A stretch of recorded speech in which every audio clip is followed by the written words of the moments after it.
Welcome to today's Bathroom Chronicles. Yes, today I'm going to be talking to you about decisions. You see, there's no good or bad decision. There is just decisions. What differentiates decisions is the outcome and consequences attached to your decision. So what happens often is that we make decisions and we don't like the outcomes. We don't like the consequences. And then we say it's a bad decision.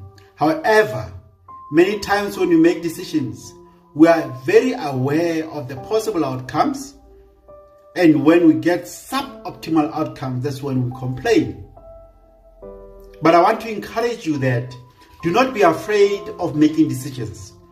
Because when you wait too long trying to make a perfect decision, you will not make any decision. And you will be stuck on zero for a long time, being indecisive. Rather make a suboptimal decision and learn from it and correct it.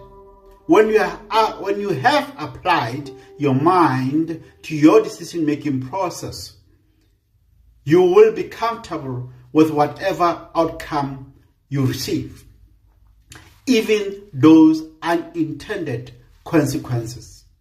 I often say to people to say, what is the intention behind your decision? What is the objective that you wanted to achieve with the decision?